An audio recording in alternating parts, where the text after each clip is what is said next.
Warning. This show is about the return of our Lord and Savior Jesus Christ. If you are easily offended by the truth, then you need to keep listening. His return is drawing near. SmokeHouseStudios.net, The Front Porch Show. A unique blend of current events and what they might mean, humbly seen through the eyes of God's Word, the Bible, in an old-school front porch discussion with occasional guests, your input, and a guiding hand through Christ. Broadcasting from atop the front porch, it's SmokeHouseStudios.net's The Front Porch Show.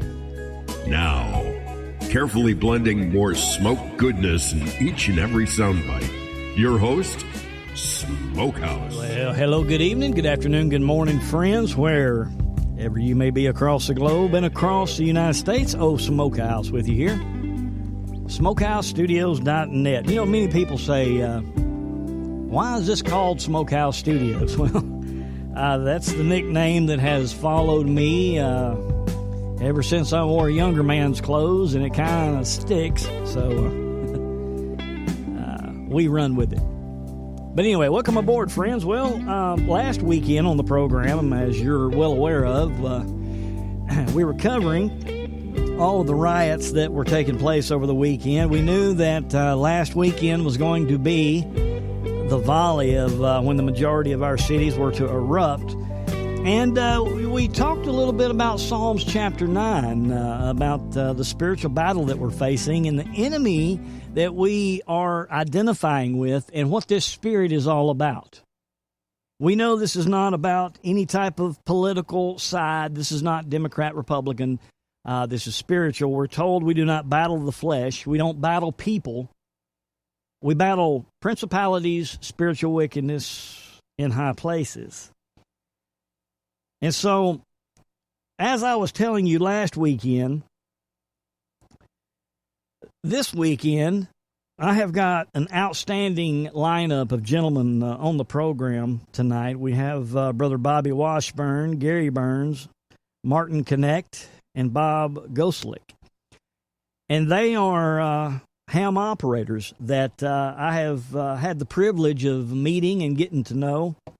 And it's really been a blessing to be a part of this group. And we had Bobby on the program a while back, but tonight we have got the leaders of this organization, and we're going to describe how this spiritual battle, the tentacles of it, have now reached everywhere, including ham radio, and what these gentlemen are doing to help clean it up. Friends, a couple of shows back, I shared a story that happened in Nome, Alaska in 1925. And tonight, if you've already heard the story, it won't hurt you to hear it again. As we have endured this coronavirus, in 1925, it was no different. In 1925, there was a diphtheria outbreak that hit in Nome, Alaska. Now, what was interesting about this time was that winter of 1925, it was the worst winter that Alaska has ever had on record from the time that they had begun keeping records of winters. And to this date, Alaska has never had a winter as bad as the one in 1925. So this one year, this one winter was the worst in recorded Alaskan history, where Alaska would have anywhere from, say, 20 to 30 feet of snow. That year, they were getting 40 to 80 feet of snow. Where temperatures in Alaska normally get 20, 30, 40 below, that one winter, the temperatures were getting 60 and 80 below. And Nome, Alaska had an outbreak of diphtheria. Now, if you got diphtheria in Nome, Alaska in 1925, the fatality rate for children was 100%. The fatality rate, if you were an adult, was 90%. Nome, Alaska, the worst winter in recorded history, had a diphtheria outbreak, and they were just about out of serum because they did have a vaccine for it. But they were just about out. Now, 1,000 miles south of Nome in Anchorage, Alaska, there was plenty of vaccines and plenty of serum. But with that type of winter that they had that year, there was no way to get it to Nome, Alaska. The trains, they couldn't make their way through the passes. And there was one aircraft in the whole state, and the pilot's like, there's no way that this would even fly in these type of temperatures. Nome, Alaska was dying. The serum was 1,000 miles south with no way to get to it. Fortunately, though, the telegraph wires were still up and still operating, so Nome was sending a message to Washington, D.C. to pray for us, we're dying. Calvin Coolidge received the message, and he put out a national day of prayer for Nome, Alaska. The Queen of England even heard about this, and she even put out a message for Europe to pray for Nome, Alaska. They're dying. No way to get the serum. A gentleman by the name of Charlie McCoy. Charlie McCoy, he was the top bobsled or dog sled operator during that time in Alaska. He had an idea. What if we teamed up a dog sled, because they had dog sled depots in between Anchorage and Nome. What if we team up our dog sled and just run to the next depot and hand it off to the next dog sled, and then he take it to the next depot? Could we frog leap the serum to Nome, Alaska? Well, Charlie, he called up all of the ones in the dog sled depot, and he says, I've got an idea. He said, don't tell me it's impossible. I already know that. Don't tell me it can't be done. I know that also, but people are praying. And surprisingly, all of these men that were a part of this dog sled chain were not spiritual men. But they knew one thing. They knew that when people pray, things happen. So Charlie McCoy teamed up his dog sled. 4.5 days later, they moved that serum within 67 miles of Nome, Alaska. When Charlie McCoy pulled into the next depot, there was a man there by the name of Gunnar Kasem who was there to take the next leg. And Charlie came in, he says, Gunnar, he said, it's over with. Gunnar said, Charlie, it's not over with. He said, no, it's over with. He said, these temperatures, we have 2 dogs that are frozen in harness, and our lead dog is injured and he can no longer run. And to a dog sled, the lead dog is the most important. It's the most important. Without a lead dog, it's suicide. Gunnar Kasem said, Charlie, it's not over. Unhook those 2 dogs. Unhook your lead dog. I'm going to put old Balto up on point. Charlie said, you can't put Balto up there. He's not even experienced. He's never even been a lead dog. Gunnar said, Charlie, hook them up. So they hooked the dogs up. Balto out there on the lead. And Charlie McCoy wrote in his journal, the next words that came out of Gunnar Kasem's mouth changed my life. As he heard Gunnar say, hup, Balto, hup. And off into the distance, into the night, he rode. Now, at that time, a storm was moving in, and this one was even worse than the past. Winds in excess of 60, 70 miles an hour. Gunnar Kaysen, he had the worst peak in Alaska that he had to climb over. And that storm blew in just as Gunnar Kaysen left. And Charlie McCoy said he lost the voice of his friend Gunnar Kaysen in the winds. And he heard him say one last time, "Hup, Balto, hup," then silence. Charlie McCoy, in his journal, said that was the bravest man that I have ever known. And I'll never see my friend Gunnar Kaysen again. Surprisingly, Gunnar made it to the last depot outside of Nome, Alaska, only to arrive and find everyone was asleep. No dogs had been hooked to their harness, and Gunnar knew the time that it would take to get everybody up, get the dogs fed, get them chained into their harness. And they were dying in Nome.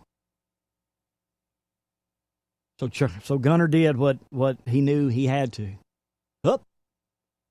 Balto, hup.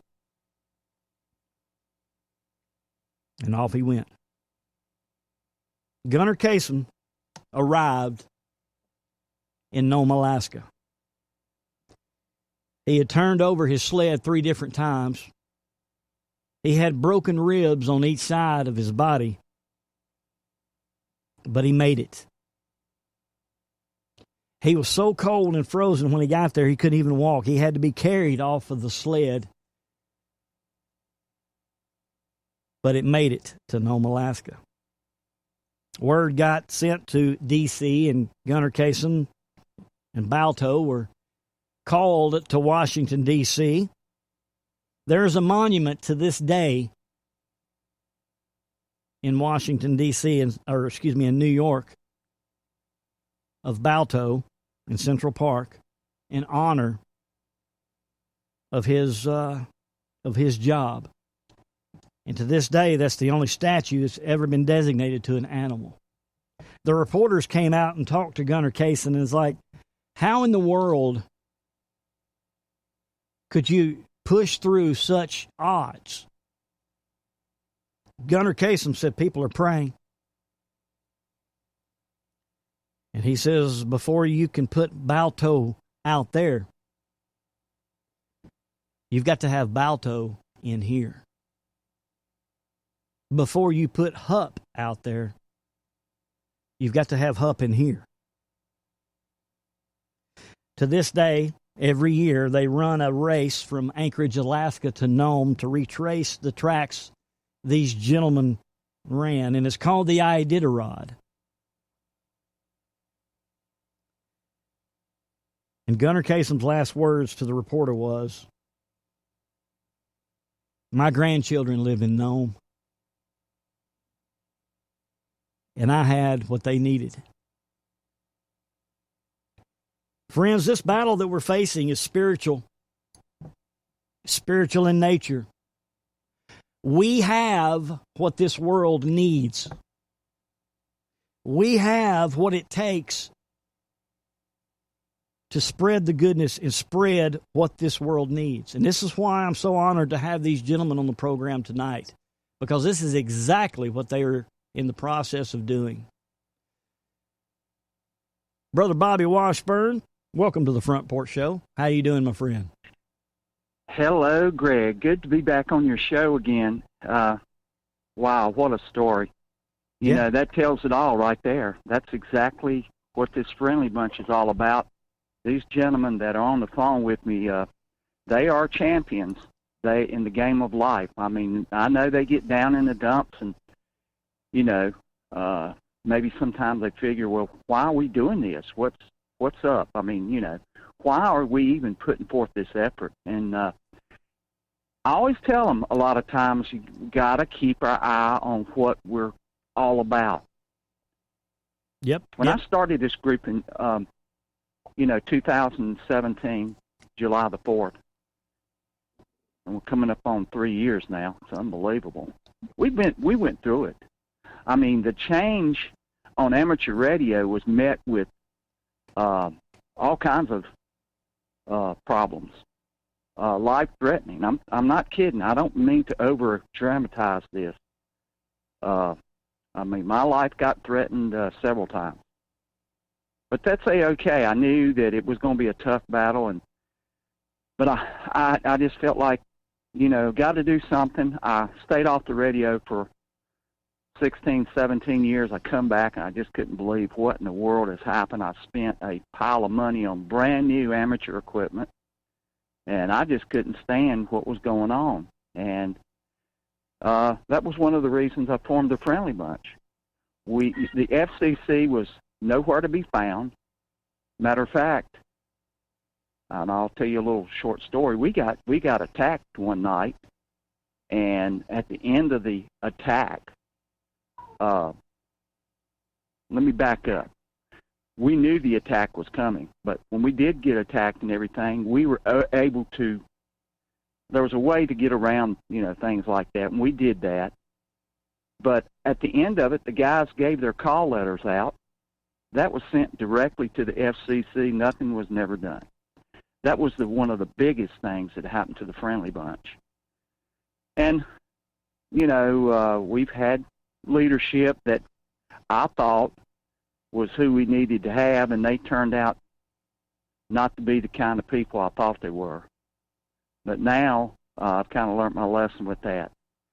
So, that's the reason we formed the Friendly Bunch. We just want to change things for the better. We want to make it where your kids can come into the room, your wife can come into the room and not hear any kind of vulgar language and stuff like that. Now, it's a big goal to set. But if we could just get the FCC enforcement back, then we can do something. It's just like these riots. In Minnesota, if you notice, the first 2 nights, they had no law enforcement. And they just took over and went to the liquor stores and any store they wanted to go in. They went in and got what they wanted. And because there was no authority, well, that's the same thing with amateur radio right now. You don't have no authority right now, and it's total chaos. It's just terrible. To kind of put it if into we can get that, to kind of put it into perspective here. Ham radio is dying, and the worst storm in amateur radio history has come upon us, and and these other gentlemen here are in the process of bringing the serum. Yes, sir. That's awesome. That's what it's all about.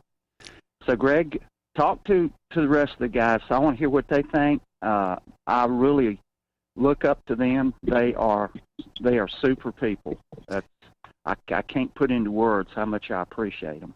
All right, we'll definitely do it. Okay. So, Mr. Gary Burns, welcome to the Front Porch Show. How are you doing? Doing good, Greg. Great to be here today. Well, I'm glad to have y'all. Like I said, I've talked to y'all several times, and never have really had a formal introduction in person, but it's good to talk to you on the phone. You sound just like you do on the radio. Oh, hey, you do too. So that's good. So, Gary, what's your feeling about all this? Well, it's like Bobby said. There's been a letdown from the FCC. There's not been any enforcement, and these groups have just been let do whatever they want to do. Get on the radios, say whatever they want to say, act however they want to act, and nothing gets done about it. And it's sad because I grew up with a radio background. My grandfather was in CB radio back when it was all regulated and everyone had to be licensed, and it was ran the way it was supposed to be. And I got licensed in 1992, and things were well regulated then, and the change, like Bobby said, the change between then and now, the attitudes that you see from people are so different. And like you mentioned a minute ago about how there would be, we're not fighting individuals.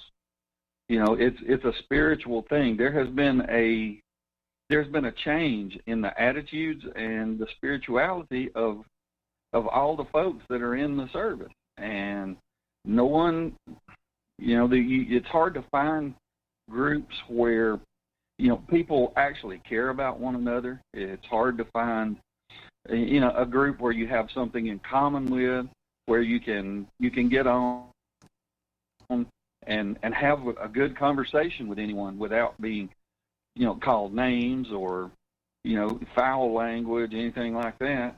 And that's the main thing. When I got lucky when I found this group.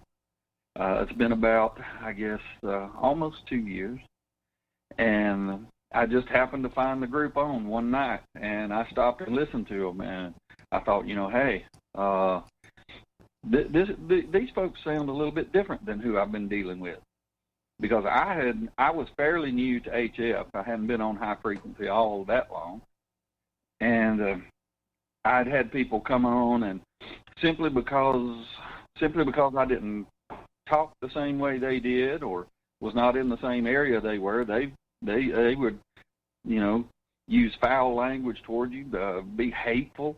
I've had people tell me, just get off their frequency, don't ever come back. And and that's not, well, that's coming from the heart from these people. It's that they don't care about you anymore. They don't care. Amen. And it's been a great joy to get in with a group of guys that that are not afraid to get on the radio and and say we've got to make a change. That are not afraid to get on and just stand for what they believe in. And it's been a good influence in my life and a great joy. It really has. Well, I'm glad to hear that. I stumbled onto the group the same way. Like I said, I'm in the transportation industry, traveling for a living, and it was one cold night up in Fort Wayne, Indiana. Snow everywhere, and normally I run my ham sticks, but I was parked for a while that night, so I keep a long wire in the truck as well for those opportunities. And so I threw a wire up in the trees that night in the parking lot of the truck stop and tied it into my antenna, and that's when I first stumbled on to the Friendly Bunch, and it was a warm welcome. The other bands, you pretty much receive a warm welcome regardless, but sometimes at night those bands drift away, and you're only left with the 75, 80 meter band. And driving at night, I was like, if I could hook up with a roundtable group, that would carry me on through the night, and it'd be really enjoyable. So that's when I found the Friendly Bunch, and it was very welcoming because, like you said, down there on those bands, not everyone is. So it seems like everyone is stumbling on to the very same. Brother Martin Connect, welcome to the Front Porch Show. How you doing, my friend? Oh, fine. Great. Thanks for having me. Appreciate it.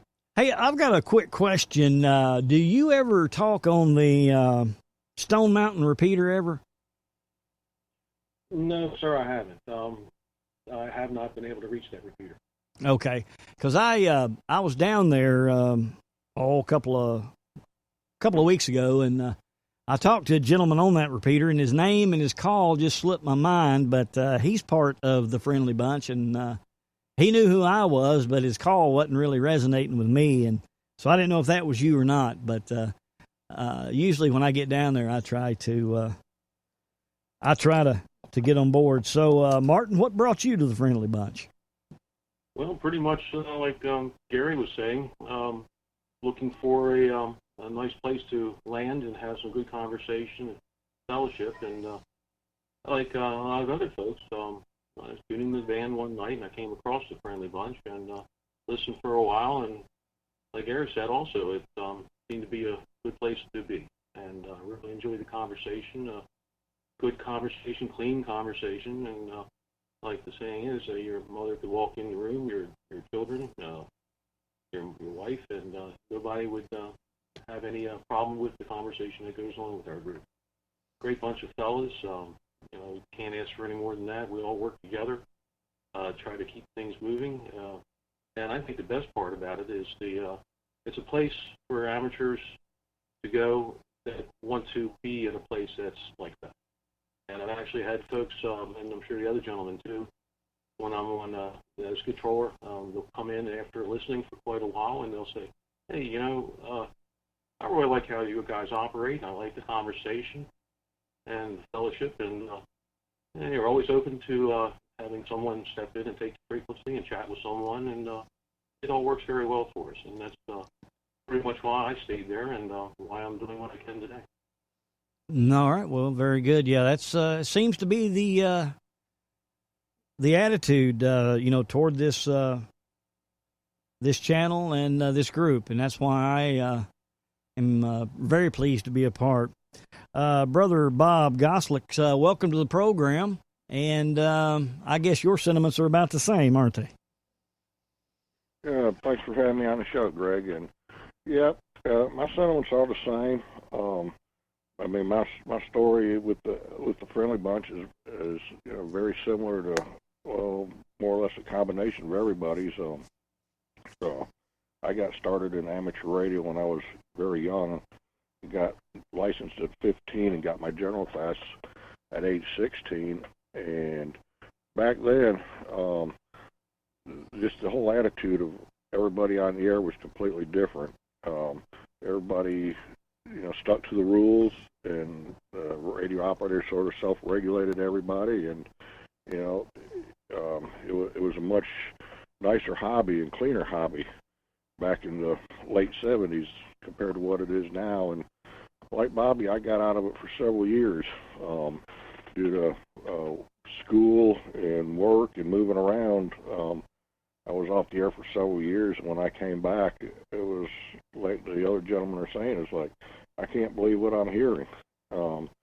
Just the rudeness, violations of the code, of FCC regulations, foul language, and I'll also, I've been cussed out by people on the air and told to get off the air, get off the radio, get off their frequency, and it was just unbelievable what was going on. And I came across the Friendly Bunch one night, and like Martin Gare was saying, it was a whole different world with the gentleman on that frequency, and they welcomed me in, and I found out what they're all about and offered to help out, and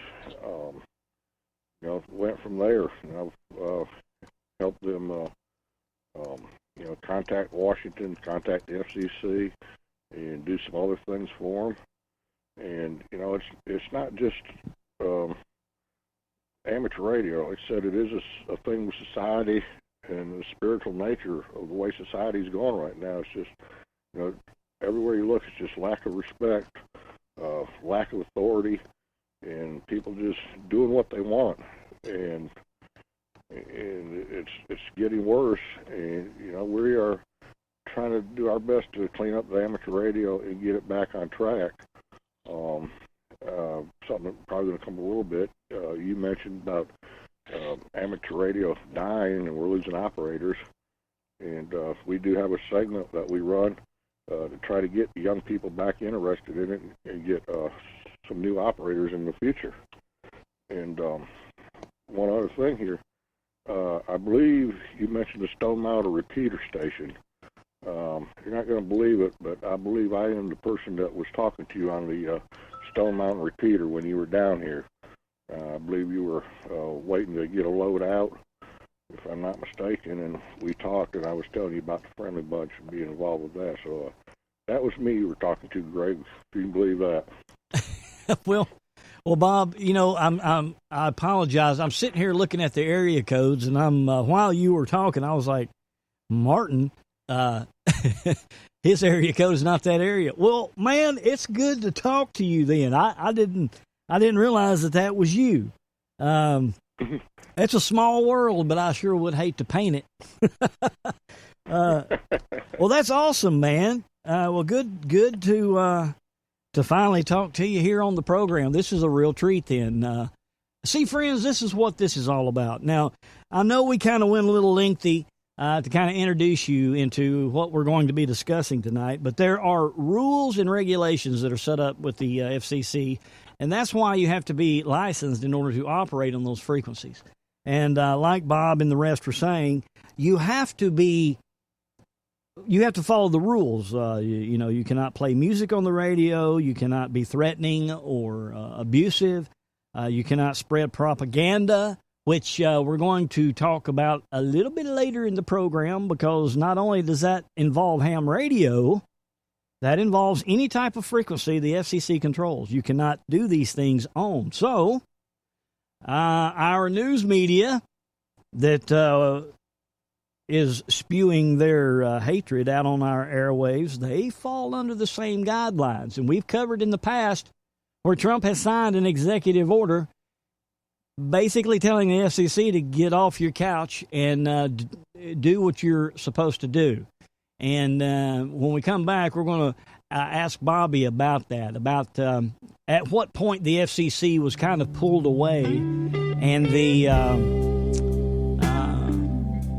basically the open range of ham radio began. We're going to find out a time frame, kick it off there. I know this is a little bit different program than normal, friends, but we've got to set the stage for you, because we're going to show you and other operators out there that this is a true spiritual battle, and its tentacles are really reaching into every atmosphere. And it's not actual people that we are battling here. It's the spirit that is trying to pull down and take down everything that's good.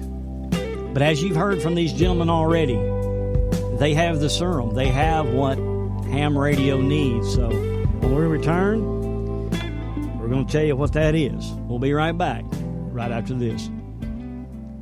Smokehouse. To talk to Smokehouse, dial 641-552-9354.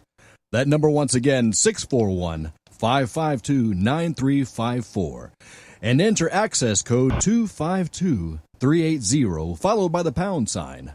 Call in and join the show. SmokehouseStudios.net. God is among us. The door to the ark is slamming shut.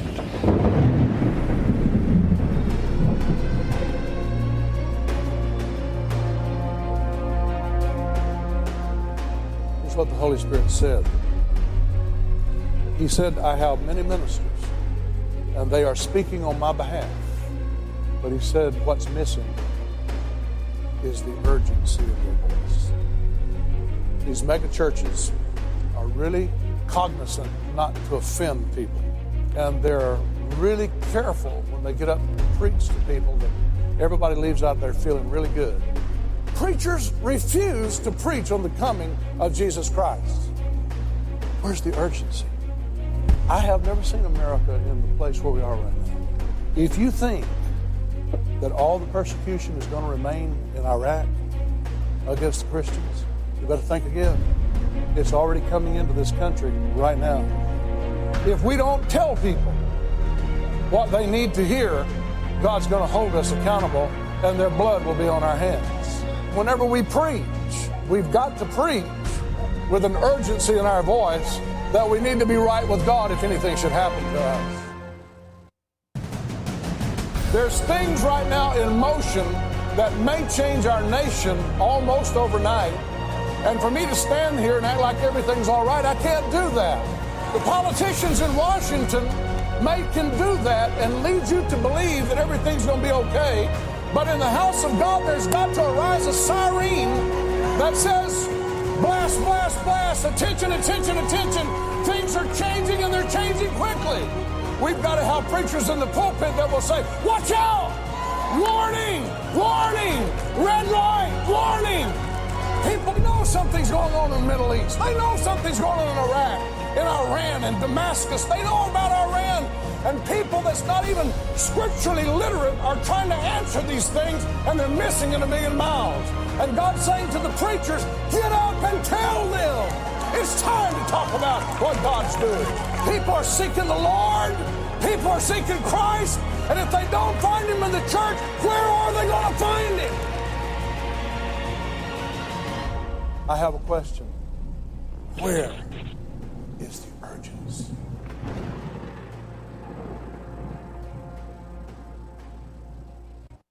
And the urgency is now.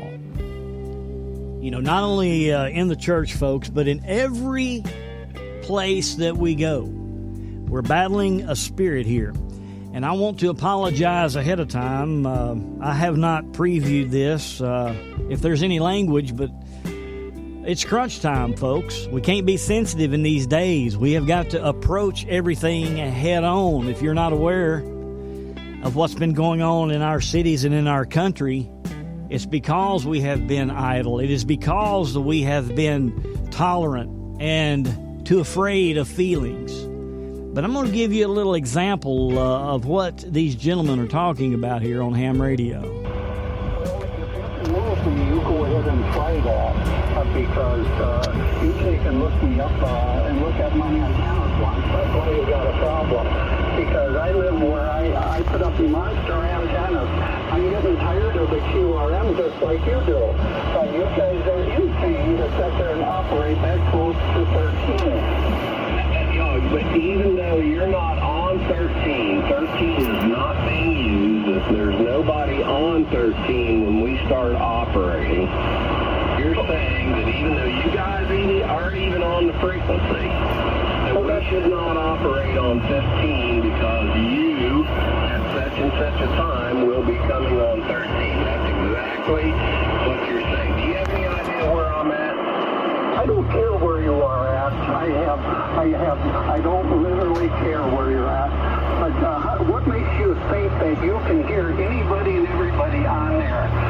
You're not hearing some of these guys that are sitting here talking, and you don't give a rip. I can hear all the guys you're talking to, but I'm down in Orlando, Florida. I'll tell you exactly where I'm at. But what I'm saying is you have no validity to your argument. You're saying because you have operated here for 30 years that everybody needs to clear out. Well, let me tell you, 3915 plus there's a neck that was met on 3915. Okay, so y'all get the idea. The constant belittling, the arguing, the cussing, the hating.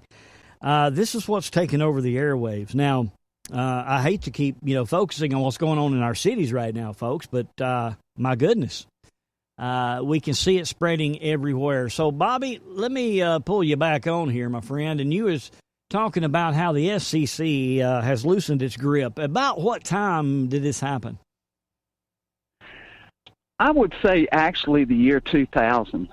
I wasn't on at the time, but that's about when, the FCC kind of gave up on everybody. And I know who the guys were talking right then. I know exactly who they are, and that's not the first rodeo for them.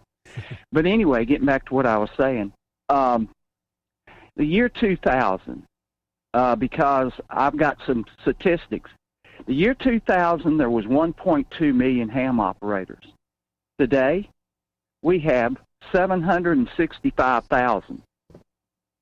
All right. So, and 4 years ago, we had 898,000. That was 4 years ago. So that's a difference of 133,000 ham operators that we lost within 4 years. I know some of them passed away, but I guarantee you at least 70 to 80% of them left because of just what you heard, the arguments, the cursing, the, belittling the people, things like that. And people are not going to stick around for that. They're not, Mm-hmm. And it's just like you said, Greg, this looting and everything on television. Well, that's what's happened to amateur radio. Amateur radio is being looted we're going down the tubes, and we're going quickly because, well, I'll just put it this way, and somebody's going to call me on this one. The FCC and the ARRL don't get along with each other.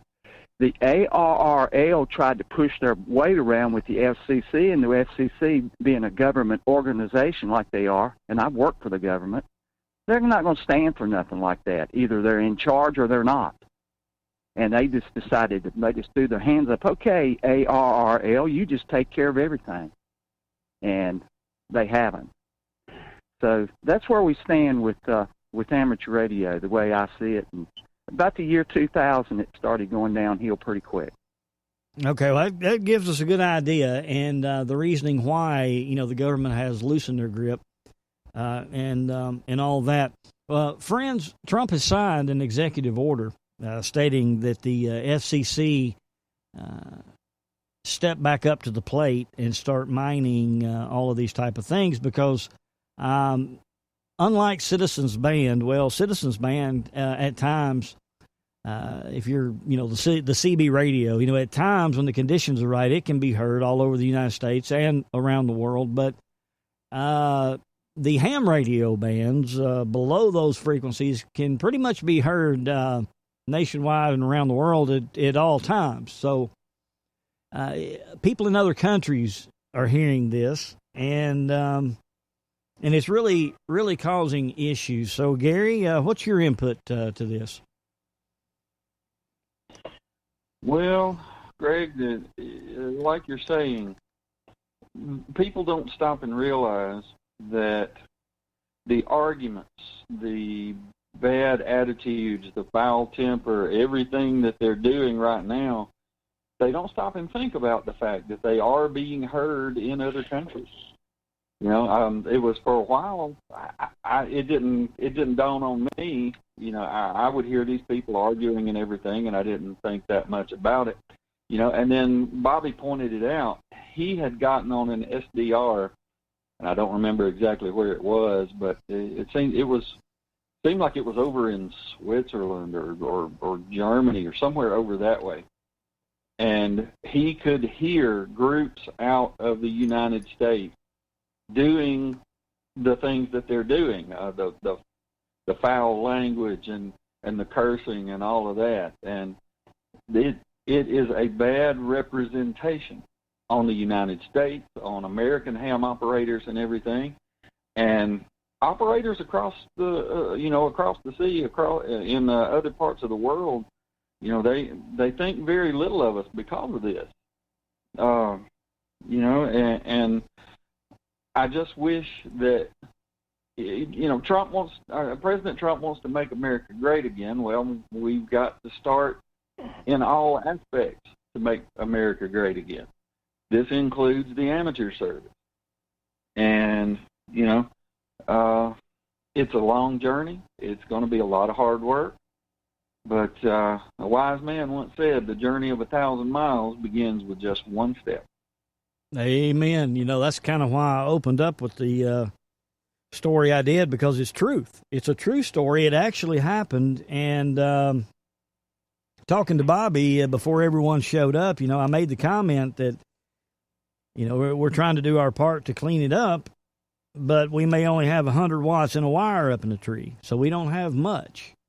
Well, look at the technology they had in Alaska. They had steam, probably, I don't know if they'd moved to diesel at that time, but they had locomotives that could pull tons and tons of weight. They had aircraft, that could fly hundreds of miles in a short time, and none of that worked.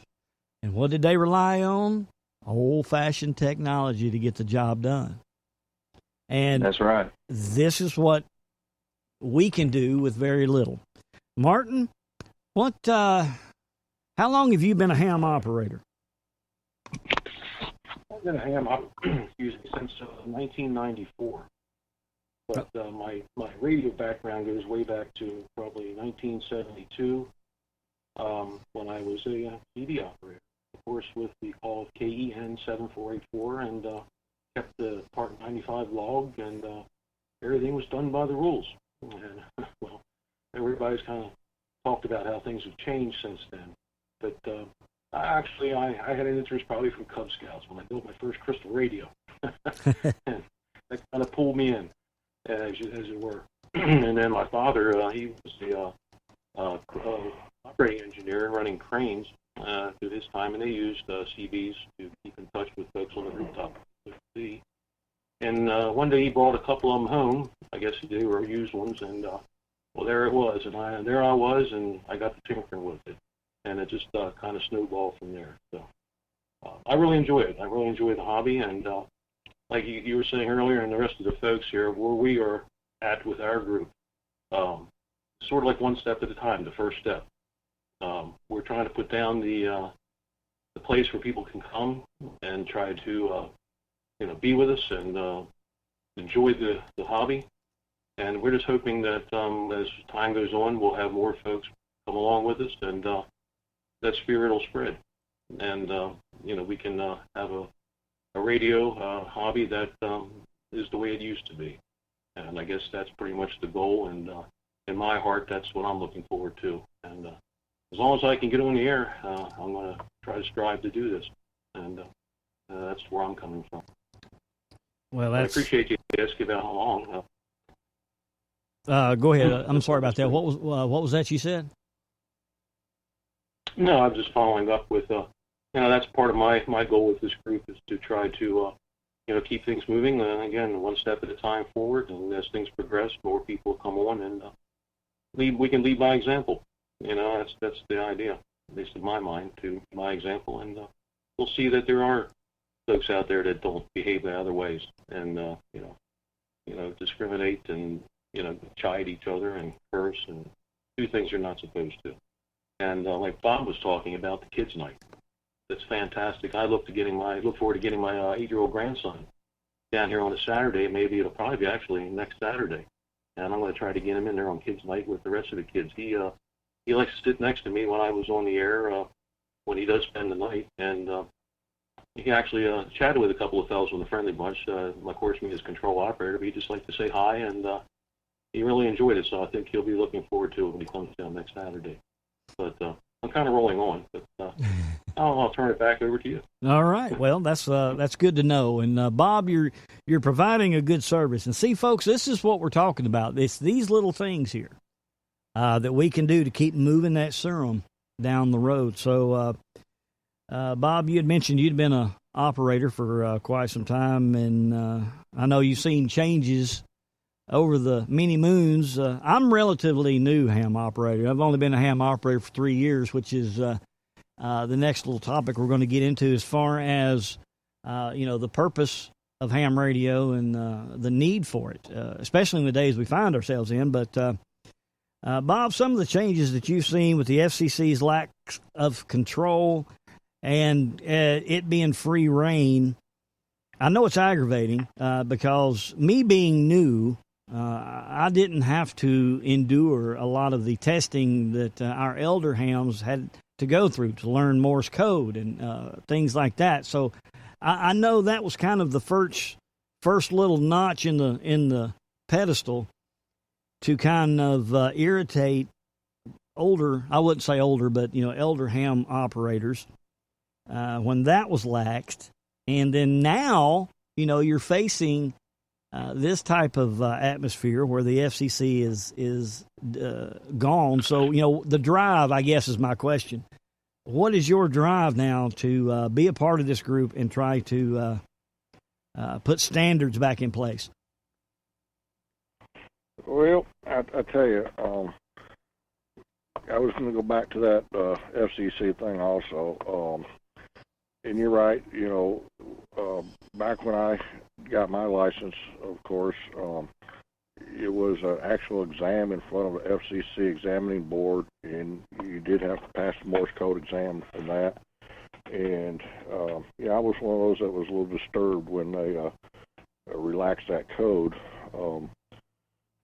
because it's like you're going back to with the old technology, all the cell phones are great.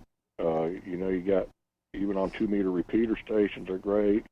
And, the police bands and that, they all use repeater stations and that. But those radios and communications are only good as long as the system's up. You know, if that system ever goes down, we're left with old technology. Like I said, you know, give me a piece of wire and a car battery, and I can establish communications anywhere I'm at. Yep. And, you know, that's just a fail-safe emergency backup, and it's something I don't want to see go away. And, you know, we keep losing operators. You know, someday the FCC may come in and snatch our frequencies away and just keep narrowing them down if we're not using them. Mm-hmm. And I know that was one of the things I did when I first joined the group was try to establish communications with the FCC. And I tracked down what was supposed to be their field office here in Atlanta. And lo and behold, the field office in Atlanta was one of the several that were shut down across the country.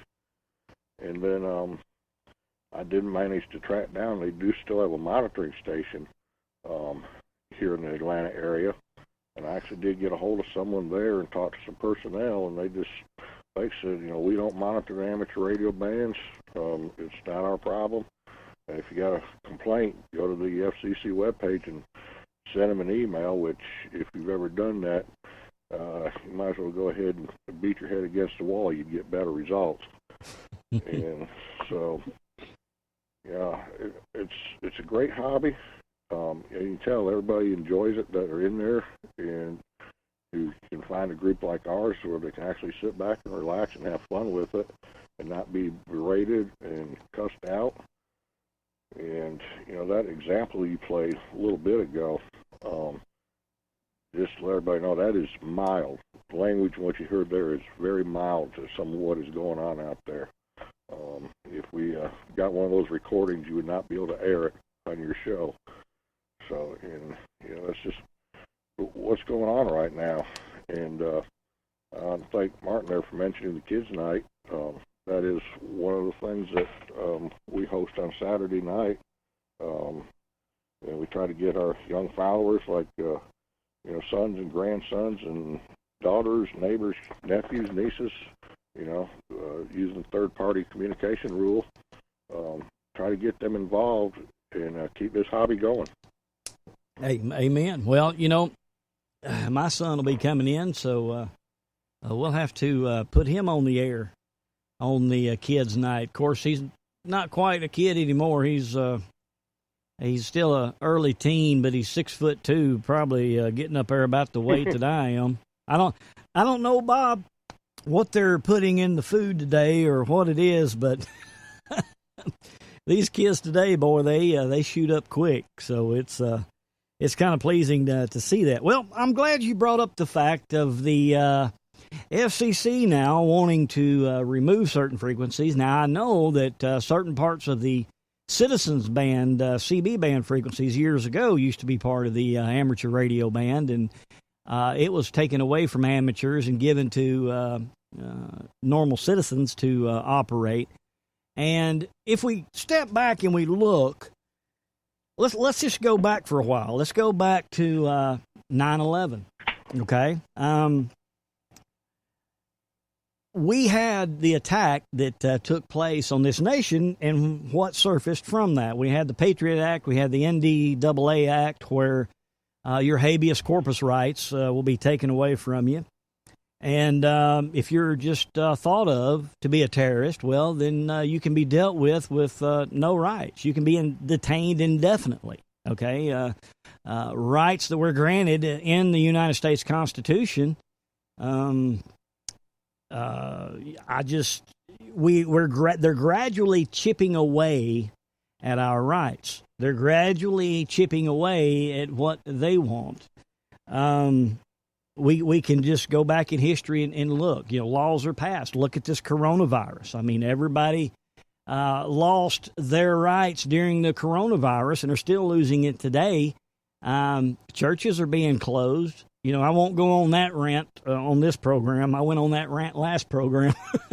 But, you know, you remove God, then he'll remove his hand. We took God out of schools. The schools started getting shot up. I mean, it's not long division here, people. And, you know, if we don't get a handle on it, with amateur radio, well, then you're going to lose it. Now, Bobby, I'm going to come to you next. But another example, Bobby, I know, I mean, I hear you all the time praising y'all's governor over there in Virginia. I hear you all the time talking about what a great man he is. But see what's happening, folks? This spiritual battle is infesting itself, and they are blatantly, openly coming after our rights. And for the life of me, Bobby, I can't understand why you're so happy with your governor over there in Virginia. But I'm joking, of course. Yeah, I know. But this is just example, okay? Now, Bobby, you were talking to me earlier. I have read reports where the 2-meter band, which is, for y'all that are aware, it's like 144 megahertz up to 148. And just above that is the aircraft frequencies, if I remember correctly. But the 2-meter band, the government is thinking of snatching away a certain bandwidth of our frequency and give it back to aircraft, as well as like the 75-meter, 80-meter band. Now, with that being said, I am just going to throw this out. This is just speculation. But what I have been watching over the past years as to what we're seeing now, the government creates the problem, and then they come in with their solution. They create the problem, and then they come in with their solution. Whatever they're wanting to do, they have to create a problem so that they can then come in with the fix. And the fix is usually something that they want, not what you want. So, what say you as far as is the FCC stepping back, the government stepping back, because they knew what would happen, Bobby. They knew what would happen if they released their control over radio. Now they've created the problem, and what we're trying to do is come up with our own solution so that the government don't come in and start snatching away these frequencies. What say you? Well, I want to go back, if I may, first. Let's do this, if you don't mind. I want to talk about something first that dovetails with what Gary said about these SDRs. These SDRs, if you got an internet connection, you can hear our group anywhere in the world. And our president being a America First president, these countries are making fun of us, and they're looking down on America because of it. So we're going to do something with that. Anyway, getting back to what you was asking, hey, listen, they were actually, the ARRL had a bright idea. They was going to take 3.9, go from 3.9 to 4.0, the upper portion of our 75-meter band, and they wanted to give it to the technicians. Well, if you do the math, there's about 85,000 technicians, and I was wondering, well, how in the world is that going to work? But there was such an outburst of, people not wanting it, they kind of let that go.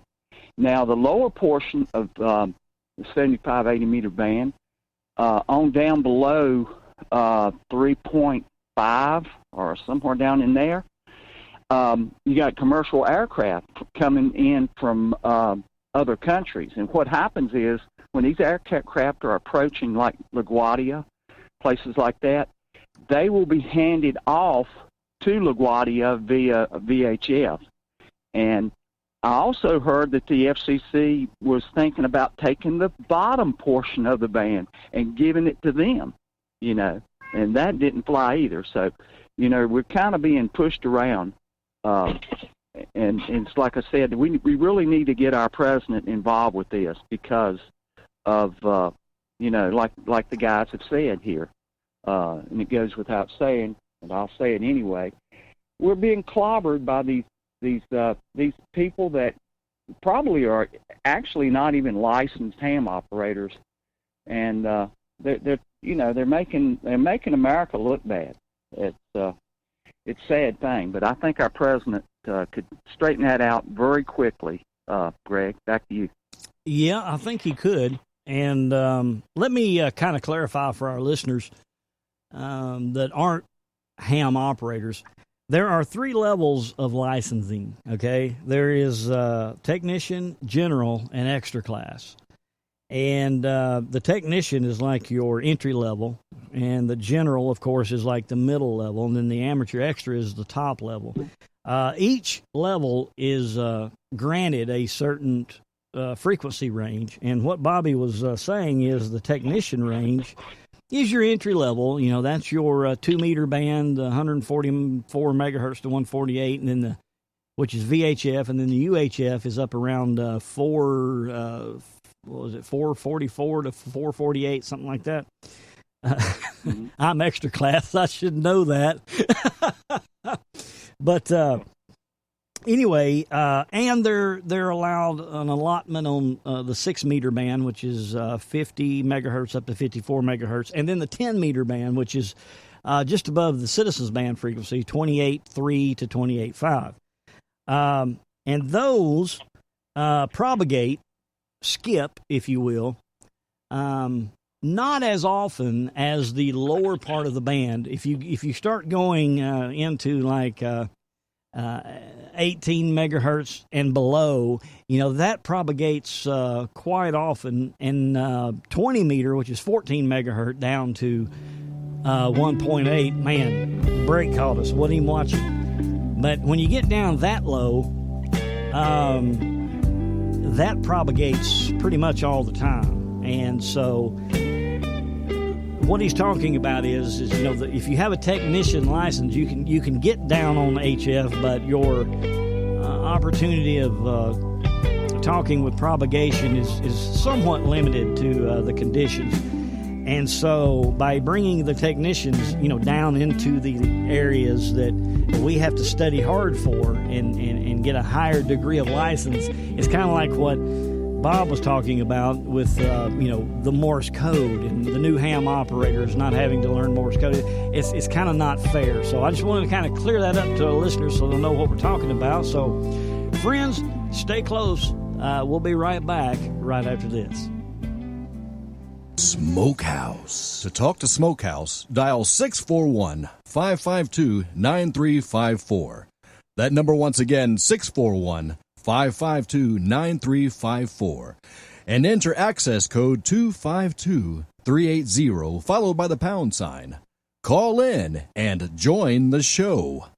SmokehouseStudios.net. God is among us.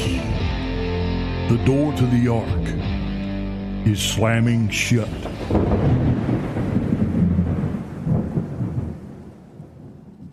If I were the devil, if I were the devil,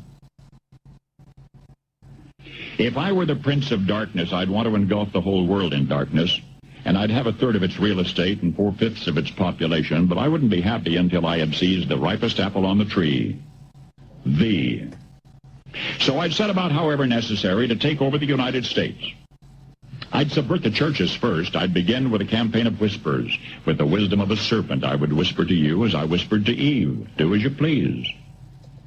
To the young, I would whisper that the Bible is a myth. I would convince them that man created God instead of the other way around. I would confide that what's bad is good and what's good is square. And the old I would teach to pray after me, Our Father, which art in Washington. And then I'd get organized. I'd educate authors in how to make lurid literature exciting so that anything else would appear dull and uninteresting. I'd threaten TV with dirtier movies and vice versa. I'd peddle narcotics to whom I could. I'd sell alcohol to ladies and gentlemen of distinction. I'd tranquilize the rest with pills.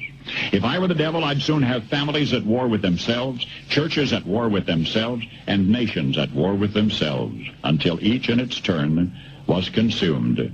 And with promises of higher ratings, I'd have mesmerizing media fanning the flames. If I were the devil, I would encourage schools to refine young intellects, but neglect to discipline emotions. Just let those run wild. Until before you knew it, you'd have to have drug-sniffing dogs and metal detectors at every schoolhouse door. Within a decade, I'd have prisons overflowing. I'd have judges promoting pornography. Soon I could evict God from the courthouse, then from the schoolhouse, and then from the houses of Congress. And in his own churches, I would substitute psychology for religion and deify science. I would lure priests and pastors into misusing boys and girls and church money. If I were the devil, I'd make the symbol of Easter an egg and the symbol of Christmas a bottle. If I were the devil, I'd take from those who have and give to those who wanted until I had killed the incentive of the ambitious. And what'll you bet? I couldn't get whole states to promote gambling as the way to get rich. I would caution against extremes in hard work, in patriotism, in moral conduct.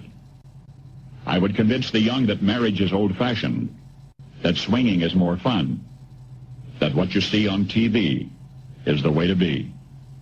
And thus I could undress you in public, and I could lure you into bed with diseases for which there is no cure. In other words, if I were the devil, I'd just keep right on doing what he's doing. Paul Harvey. Good day. Now, folks, for y'all that first time hearing that clip from Paul Harvey, that first aired in 1965. Just aired in 1965. Now, I wasn't alive in 1965. I'm just taking a shot in the dark here to assume that our guests probably were, so they can let us know what life was like in 1965, and everything that we just heard in 65 was unheard of. But yet here we sit.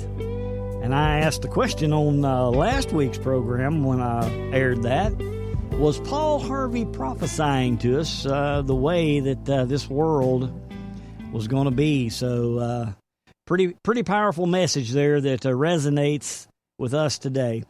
Well, our guests tonight, folks, they have come up with a series of topics, and we're going to go over some of those. We've, in a nutshell, kind of covered the first three. You know, why did the Friendly Bunch get started? And what are the goals? And what's the most surprising thing about people to us? And so we're going to move up the chain now. And we're going to cover some of these questions here. Next one to the table will be Brother Gary. And so, Brother Gary, we'll just start with number 4. What's one thing about the Friendly Bunch do you find most interesting? Well, the thing, Greg, there's so many things about the bunch that are interesting. It's kind of hard to narrow it down to one. The one thing that's most interesting.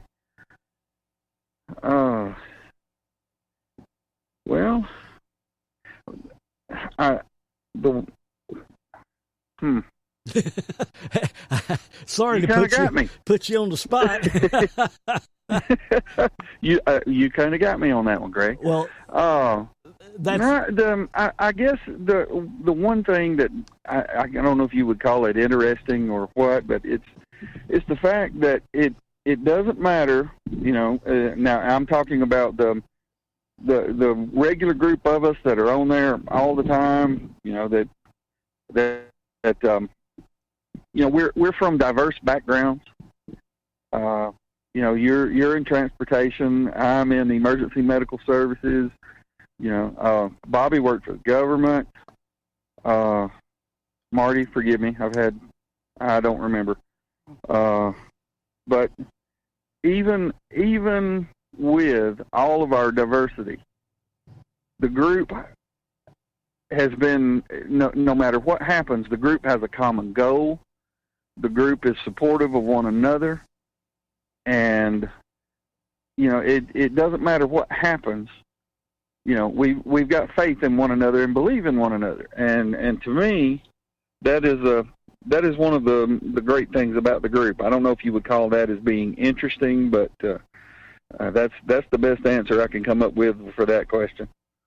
Well, that sounds good, because I'm, if that question was asked to me, I really couldn't answer it just right off the bat. There's so many things. I've met a different variety of people that I've actually called on other bands, at other times of the day, and we have this unity. We have this in common. And, one thing that I'll share with y'all, since y'all are kind of the ringleaders of this group, is, I have heard other hams on other bands, talking about this group and the good things that have been said. And, of course, you hear every now and then you'll hear a stray comment that's not very pleasing, but, gentlemen, you ought to read my emails some days. I can guarantee you. I can guarantee you there, I'm sure. This spiritual battle is real, man. But that's what I like about it. I like the fact that the cause is good, and although some people don't see it that way, in people's heart, before you can put Hupp or Balto out there, you've got to have Hupp and Balto in here, in your heart. And it resonates with people. They understand that as a mission. So, Martin, what is your favorite subjects that you like to discuss on the bands, or that you hear other people discuss? Oh, wow. Of course, we're amateur radio operators, and that would be pretty much what kind of setup you have. Yeah. What antenna you're running on, of course, you listen to folks and how well they sound, audio-wise or signal strength-wise. And, of course, sometimes you're amazed. You hear people that you think, well, my gosh, he sounds like he's right down the road, and lo and behold, they're halfway across the country or further. And it just amazes me. And I guess the main thing would be getting to know people through that, just asking them about their equipment. That's one thing I think most operators love to talk about, because you worked hard with it. You worked hard to get your jack set up, your equipment tuned properly, antennas. That's another big topic I like to talk about. Myself, I'm into the wire antenna. I've made many different types of antennas, 2-meter band, cubicle quads, Yagis, made out of old television antenna. Cut them and put them together and make up a gamma match and things like that. And I think that's pretty much my favorite topic, is how people do things, and you always learn something new. There's always somebody has that little panache for doing something a little differently, and you would never think, well, that would never work. But, that's the surprising thing about amateur radio. You can tune a tin can, and sometimes that thing will transmit. That's pretty much my take on it. And I think that's probably the most interesting thing. Aside from, knowing people, you get to know how they operate and what their favorite topics are and their families and so forth. And that's what I really enjoy about the group and what I like to talk about. Yeah, I have to agree with you there. And I also here, and I know in other states they do as well, Florida being one, they have the SARSnet on UHF, but here in Tennessee, we have what's known as the M tiers, and they use that. It's statewide linked repeaters, just like, in Florida, Missouri has them. Many states have linked repeaters, and they use that for emergencies. Whatever the emergency would be, whether it be storms or, these riots that were breaking out, and it's boots on the ground. We have a good friend of ours, Brother James Shelby, who's our affiliate to the program. He's our storm chaser, and he keeps us abreast of weather and all that is happening in the United States. And I tell you, folks, I've told my listeners, gentlemen, but I'll tell you, anywhere I'm at on the road, if my buddy James knows where I'm at and there's a storm nearby, and he'll call and tell me where I need to be or what area I need to stop at temporarily, I listen to him because he's dead on.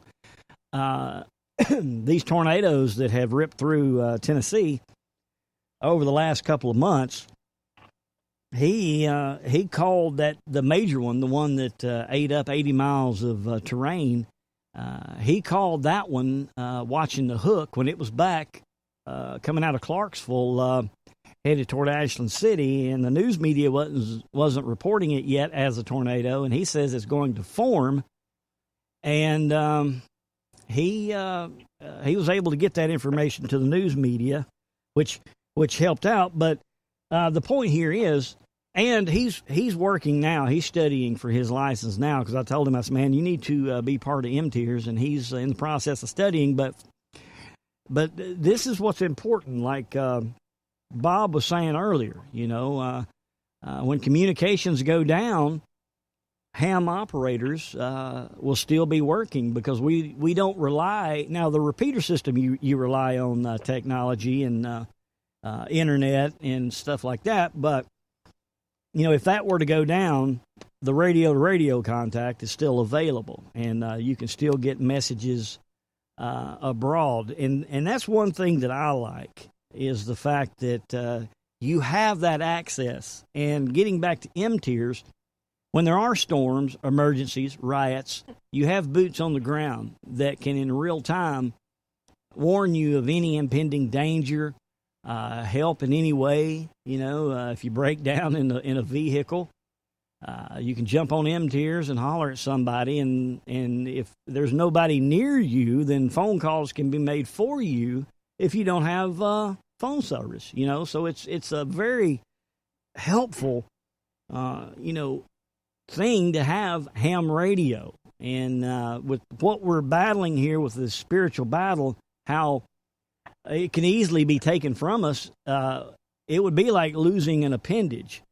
So, Bob, what are some of the things that you have found interesting while being a part of this? Well, my sediments follow Gary and Martin there. One of the biggest things I find interesting is the wide diversity of the people that you talk to. We have medical people, law enforcement, engineers, people that are retired, people that have, served in the military, and it's just a great listening. Just get on there and hear them talk about themselves and what they've done and where they've been, and different life stories from people around the country.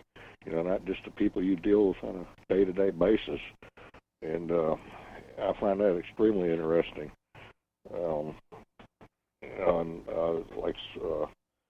Like Martin was saying, operators love to talk about their equipment, and there is such a wide diversity of equipment, and that's one of the other things that amateur radio service has been on the leading edge of since its inception, was that people could get out there and build their own equipment and experiment with it, and get reports from other people how it's doing and get ideas on how to make it better.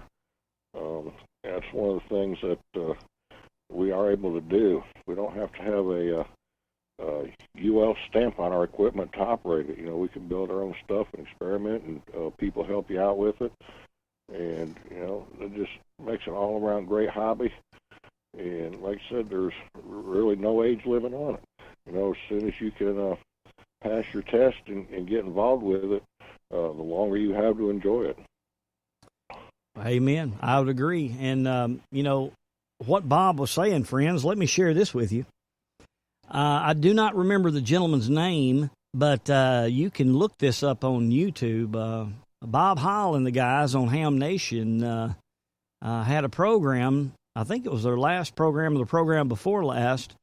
They had a ham operator that got together with other ham, and they were going to build respirators for these states that were needing respirators. And they were trying to build something cheap, and when I mean cheap, not faulty cheap, but price-wise cheap, that would work, be dependable, and it would offer the service as, these expensive respirators would, that would be easily built. And this ham operator and the group of guys that he was with actually built a respirator machine type of setup, And all the parts that they built it out of, you can buy at Home Depot.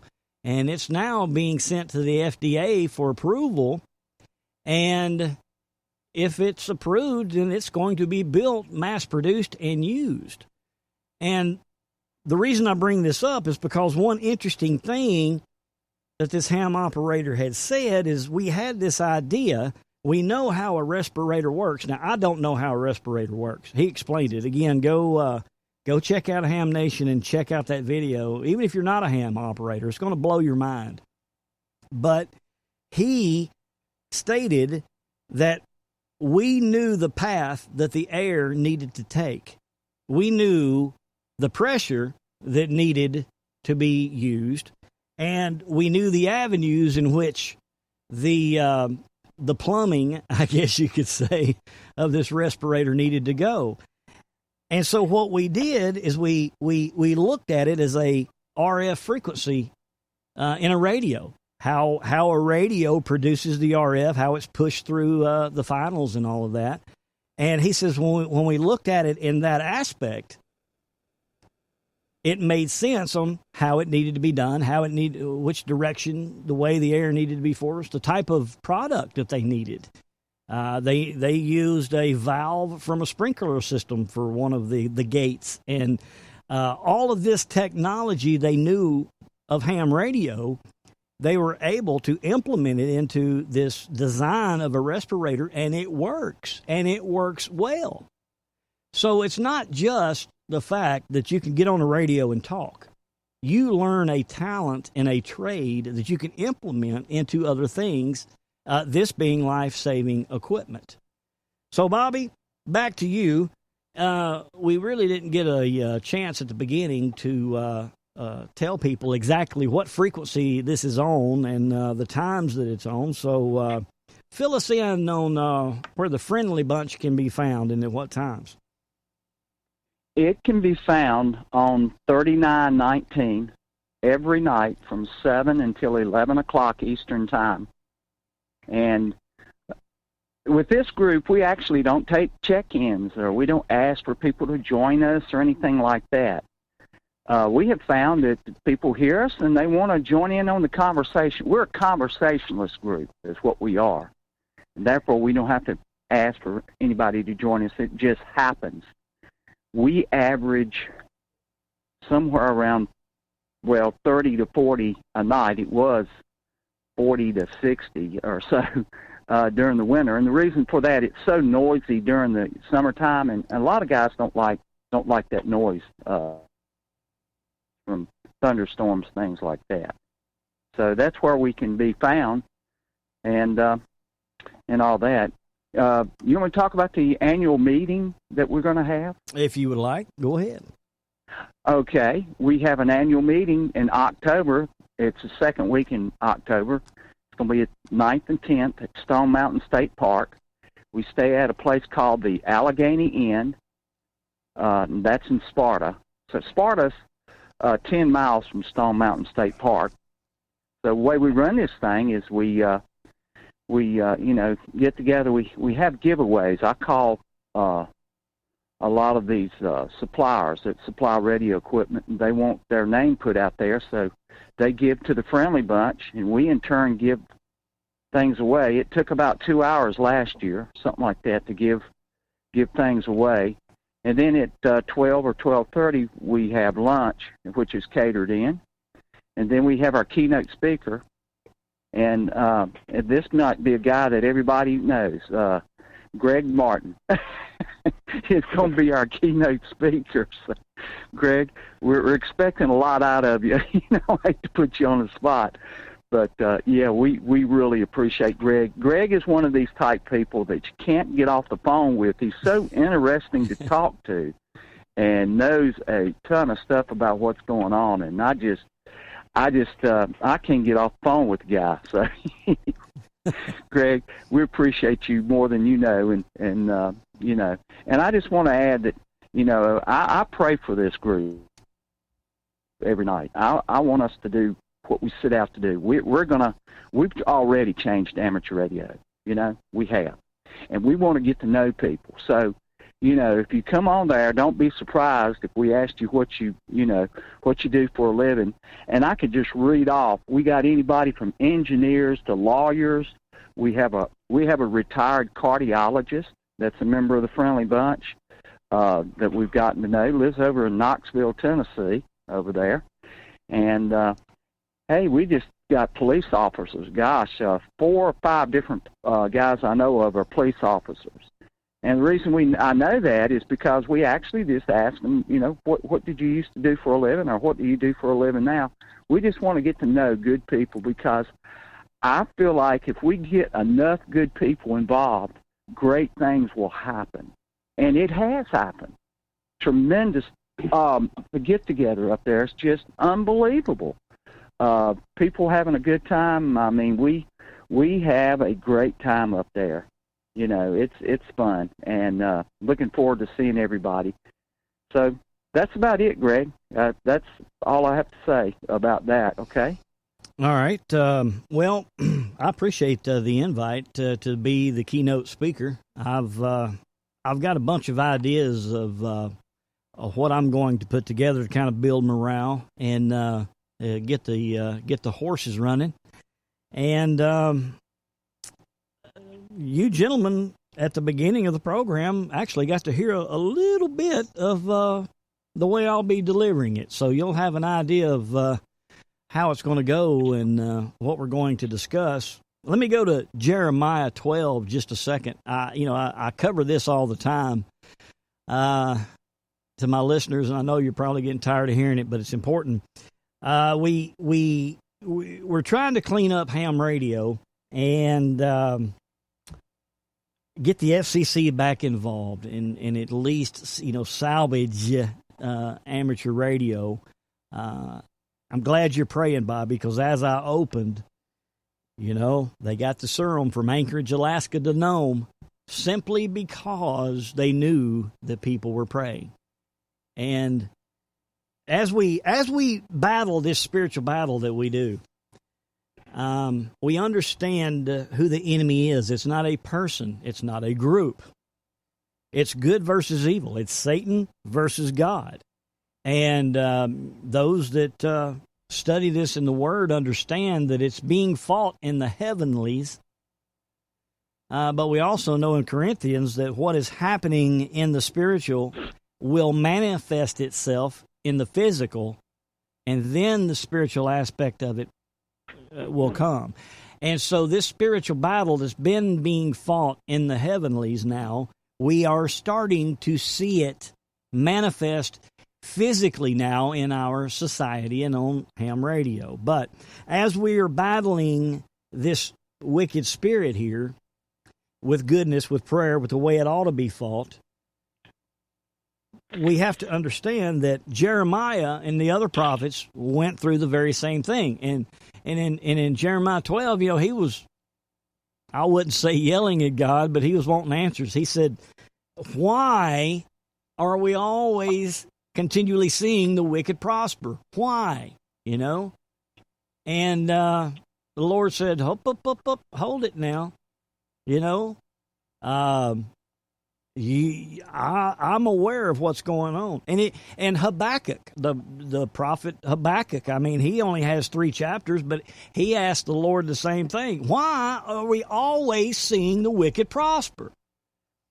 And the Lord answered Habakkuk. He was like, hop. You have no idea. Of course, I'm paraphrasing. I'm not adding to or taking away. I'm paraphrasing. But the Lord said, man, you have no idea what I'm about to do. And even when you see it happen, you're not going to believe it was going to happen that way. And getting back to Jeremiah, when Jeremiah asked the same question, the Lord answered him a little bit differently. And this is what we need to take from this. He said, if you're getting worn out, I'm paraphrasing again, not adding to or taking away, but if you're getting worn out running the foot race against the men, how are you going to fare against the race with the horses? If you're getting tangled up along the banks of the Jordan right now, how are you going to handle it and deal with it when you start getting into the thickets. And basically what that means is, if you're getting burned out, worn down, frustrated right now over these little flare-ups that we've been seeing in our cities or on radio, if this is wearing you down right now, folks, it's about to get worse. And, this is what we talk about on the program on a normal basis. We haven't seen anything yet. I mean, to us right now, it seems like a lot. But, folks, what we have coming down the road, we're going to look back on this past weekend and think, wow, those were the good old days. I mean, come on, man. The first of the year, everybody was saying at the first of the year, man, 2020 is going to be the best year ever. And then, boom, impeachment. Boom, coronavirus. And then everybody's like, wow, you remember those days during the impeachment? That was pretty good days, wasn't it? and now with all these riots breaking out, people are like, whoo, boy, you remember the quarantine lockdown during COVID? Those pretty good days, weren't they? You see what I'm saying, folks? I believe personally, in my opinion, the foot race with the men is coming to a close and the horses are about to leave the gate. And this is why I'm so pleased to have these gentlemen on the program tonight, because we all recognize this. They recognize this. And they have already put their foot in the door of the gate because they understand that the horses are about to be set loose. They understand the FCC is wanting to start pulling away frequencies for their own use. They understand that if something is not going to be done about the vulgarity and the hatred that's on the airwaves, that it's going to be, sorry about that. I had my little 2-meter bust in here. But they understand that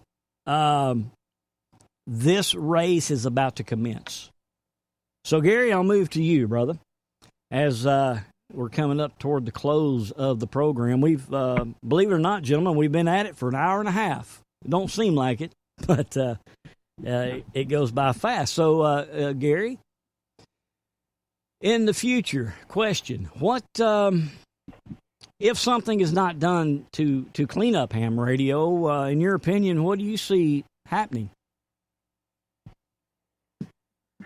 Well, if there's not some sort of regulation gotten back in place, anyone who has actually been on Citizens Band recently heard the things that are going on Citizens Band, and unfortunately on some of the frequencies that we have on amateur now.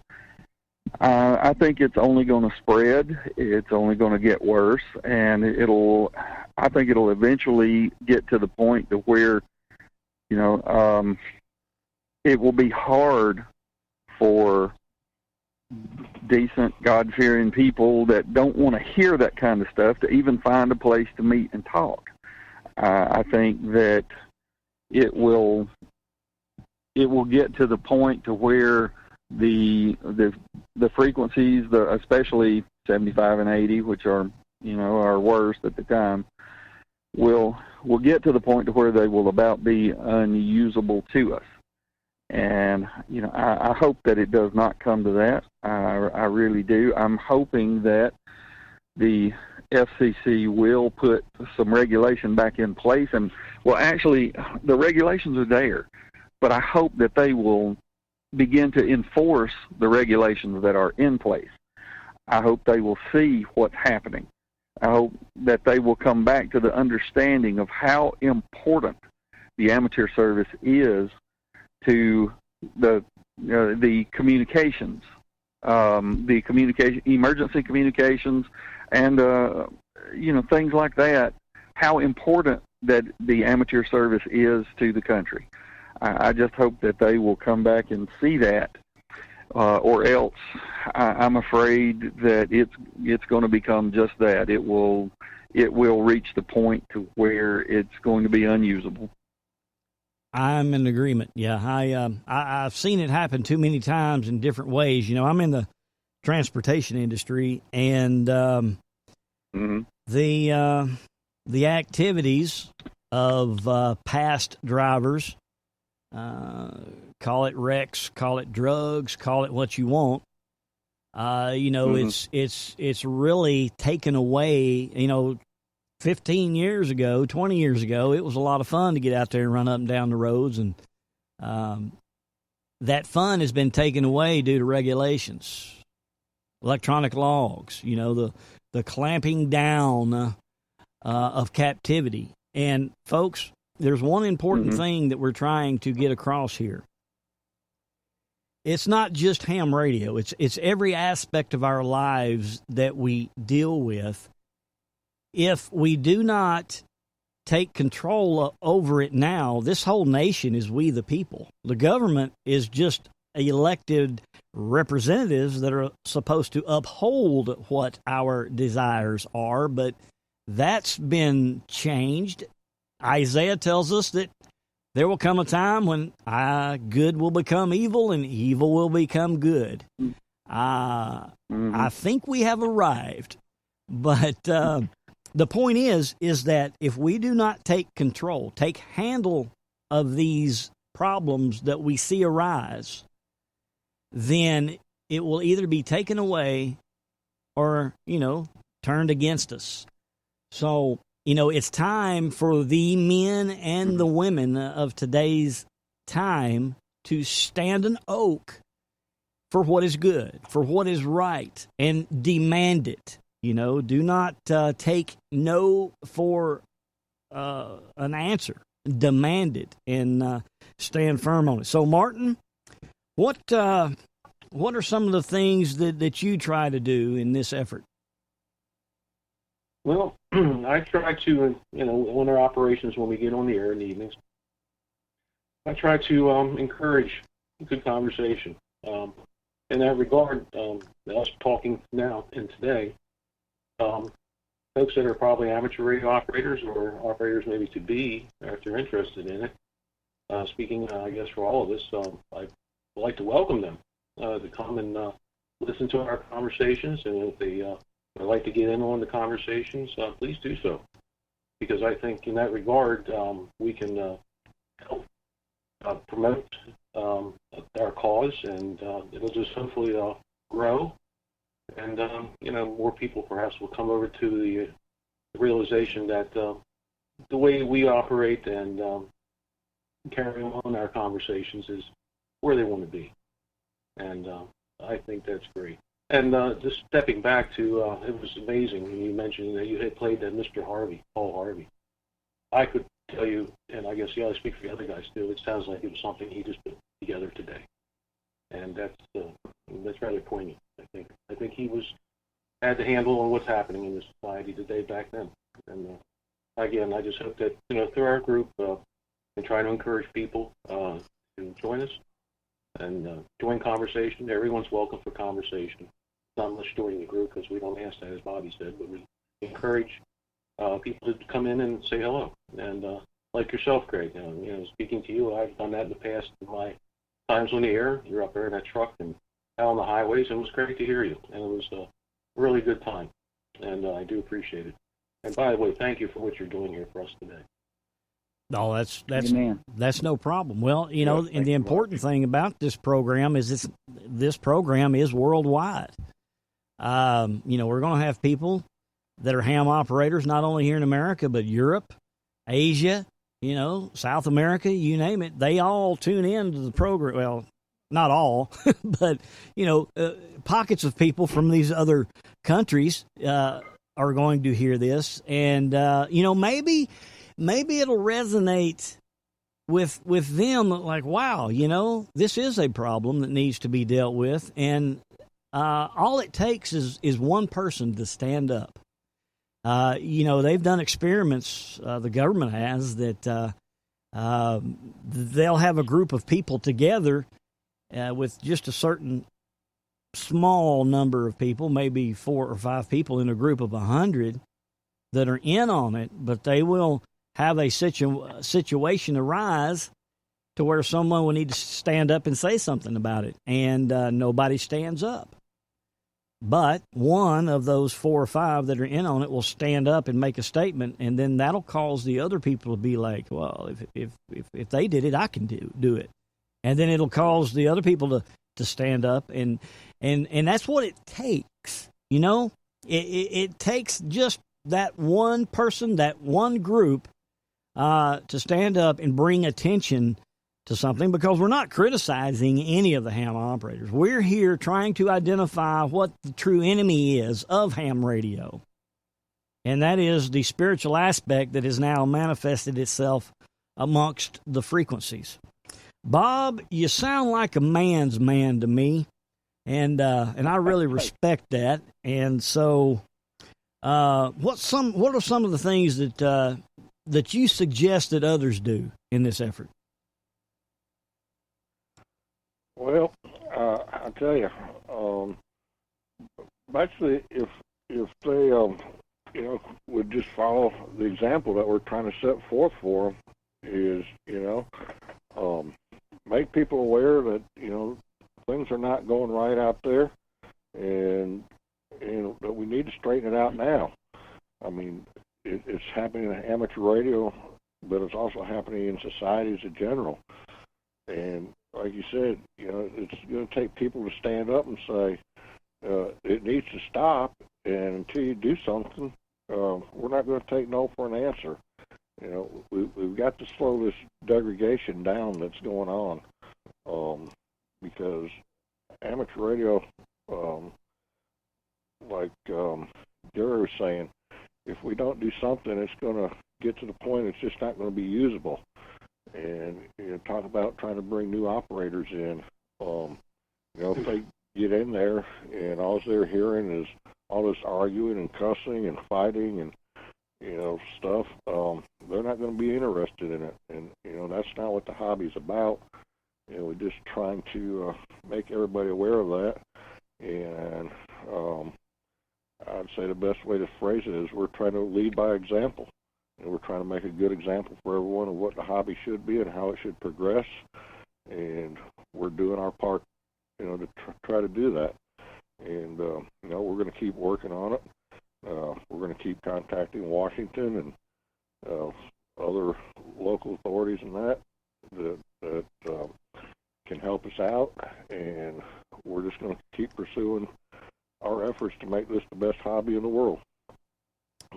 Amen. Well, that sounds like the best way to go about it. Well, gentlemen, we're coming up to the close of the program, and I'd like to thank each and every one of you for being a part in what you're doing and welcoming me with open arms. Bobby, I'll let you have the closing words here, because you mentioned you've got some things in the pipeline that you're working on kind of behind the scenes about actually getting word to the president. This is what we're talking about, friends. All it takes is a spark to set a fire. We've been seeing that on our televisions all week, last week, and this weekend. It just takes a spark. So, Bobby, what have we got in line to try to get word to President Trump? Well, Bob is a great speechwriter. And as you know, Greg, listen to these guys talk. That's why I really need them. They are my backup. They are my inspiration, okay? If it wasn't for these guys, I don't think I would have made it. It's been tough, and especially, well, it's getting better now, but you watch. The closer we get to this mountain get-together, the worse it's going to get and I don't mean to sound negative. It's happened every time. The closer we get to this get-together, the worse it's going to get on the Friendly Bunch for a while. But it soon will pass. Once we get to that mountain and get everybody up there and get you talking to them, Greg, it'll be all over with then. But we're going to try something that's never been tried before, and Bob's going to head it up, and we're going to let the president know, hey, we're in trouble here, and they're putting down our country. We need to build our country back up. Amateur radio is being used as for something evil. It's like, the love of money. Money's not the root of all evil. It's not, because you can do some great things with money, and also you can do some evil things. But anyway, some evil things are happening with amateur radio that we're going to see if we can knock it out of the park and just get this thing rolling and get back to cleaning it up with the FCC. We got to have enforcement. We just got to. So that's about it. I tell you what, there again, I cannot express to you guys how much I appreciate the leadership of this group. So anyway, that's about it, Greg. All right. Well, very good. There's going to be ham operators that probably are unaware of this group that listen to this program and be like, wow, I didn't know that was out there. I'm going to check that out.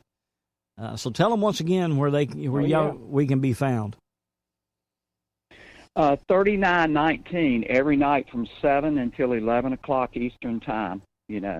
But yeah, I've had it dealt to me. Believe me. I want to tell this little story before we go. I had a ham operator invite me out to breakfast. Okay. And I thought it was just going to be an innocent meeting, but he stood up to me and he said, I want to look you straight in the eye and tell you that you need to take a step back and watch what you're doing and this, that, and the other. And, things like that had been thrown at me. And I just told the guy, I said, look, I started this, friendly bunch for when we got goals we were setting. And in other words, he's saying I was just way, way over the top as far as being tough with people. Well, I've had to be tough. I've had to stand up to some of these guys. If not, they would just run right over you. Not in a mean way, but just let them know where the friendly bunch stands. And it's like I said, the closer we get to the mountain, the worse it's going to get for a little while, and then it'll be okay. So we just got to get to that mountain, and once that is over with, I know we've won some people over as far as having great people with us. Okay, Greg? Amen. Sounds like a plan, brother. Well, okay. It's a mindset and it's a heart set. I'm going to share another quick story from you. Brother David Gibb is a friend of mine. He is a preacher, but he's also an attorney, and his talent or his gift back to God is basically, if anyone has been treated wrongly, unfairly, for their religious belief, he offers his lawyership free of charge to go and do these things. But anyway, he's a great man, and he was telling a story one time in one of his sermons. He was at a church, I think down in the South somewhere, and he was a guest speaker, and he was up there preaching, and a man and woman got up toward the end of the service at the altar call and came forward, and the whole church, Brother Gibbs said that whole church just erupted, people clapping and praising, and so glad to see these two come forward. And after the service, the preacher of the church took David Gibb and his wife out to eat, and the preacher said, Brother Gibb, I guess you're wondering why everybody went so crazy when that couple got up and came forward. And Brother Gibb says, well, not really, but it is kind of strange because normally you don't see people get that excited. And he says, but I'm glad to see, people come up and rededicating their life. And the preacher said they weren't rededicating their life.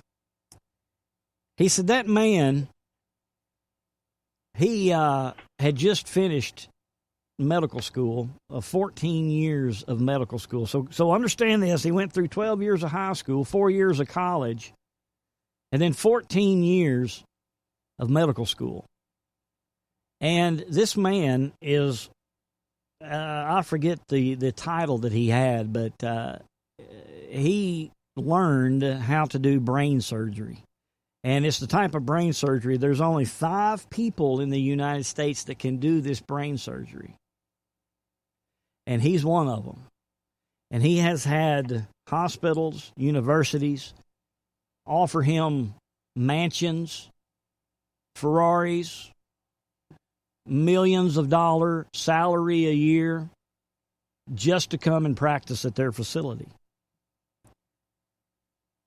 And he said he rose up today and came forward because he and his wife accepted a position overseas to work in our mission field where he is going to be doing surgery on people who won't be able to pay him a dime. Now, friends, that's heart-driven. That's mind-driven. And that's Christ-driven. And this is what these gentlemen are all about. This is what this group is all about. You may have been a ham operator for years and studied and studied and studied to get the license that you have. But these gentlemen have HUP in here. These gentlemen have Balto in here in their heart. And now they're putting HUP and Balto out there. And that's why I'm honored to have you gentlemen on the program today. I'll give you all each closing words. Bobby, I'll start with you. Boy, I tell you, Gary, the way you talk about things, it's unbelievable. I tell you, I think our Lord has just led us to you, okay, first of all. And also to these, our leadership, Gary and the rest of the gang, Bob, and,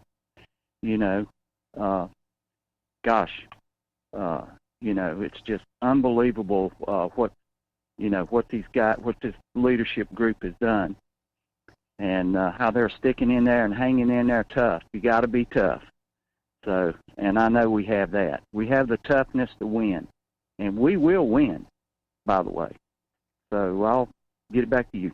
All right. Go ahead, Greg. Yeah, you're right. So, Brother Gary, closing statements, my friend.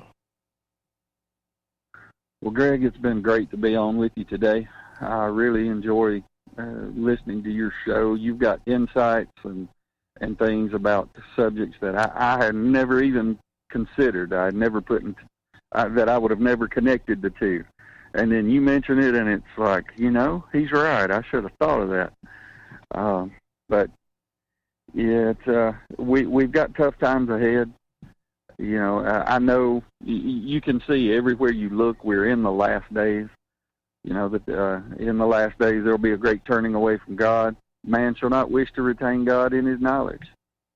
You'll see where sons rise up against fathers, and we see that every day. We've got to pray for one another, hold one another up, believe in one another. And if we, as you put it, if we keep HUP in here and we keep, Balto in here, and then believe in one another, pray for one another, support one another, then we can put HUP and Balto out there. God bless you, Greg, and thanks for all you do. Amen, brother. I appreciate that. It's I cannot take credit for a lot of what I do. I follow a lot of brilliant people that do what I do, and all we try to do here is break things down in layman's terms. We're not a college educated delivery, man. We're simple layman's terms, so that those that may be finding the word that's fresh and really don't know anything about the Bible, they can come here instead of hearing gigantic words and phrases. They can just hear it laid out, and it does. It resonates with people. They can hear a story and then be like, oh wow, okay, that's what that means, and that's what we try to do here. And I'm pleased to have all of y'all a part of this. So, Martin, what's your closing statement? Well, Greg, I just would like to say it's obvious that good Lord's in your heart, and He provided you to be with us and help us out in this cause. It's a fantastic thing. It really is. and I can't thank you enough. And look forward to meeting you in October, my friend, and shaking your hand. And as they say, put the eyeball on you. And just like to say, God bless. Thank you. Well, not a problem. I look forward to meeting all of y'all too. But I'll forewarn you, you need to wear sunglasses. I'm a bit hair challenged. So don't let that be a shocker. But no, we enjoyed here. Well, Bob, looks like you've got the last word, my friend. All right, Greg, I appreciate it, buddy. I just want to say thank you very much for having us on your show today. It's really been a pleasure. And I really enjoy working with Bobby and Gary and Martin and some of the other people in the group to help improve amateur radio and make it great again like it was meant to be. And once again, I appreciate so much that you let us get on the air and talk to you and let people know what's going on. And just want to say God bless everybody, and everybody stay safe. Amen, brother. Well, I tell you, you don't know how tickled I am. Don't get me wrong, Gary and Martin and Bobby, I'm tickled y'all are here too, but to have Bob here, knowing he was the one I talked to on that repeater down there in Georgia, man, that tickled me to death. That was quite awesome. And another thing, I'll give a plug to that repeater.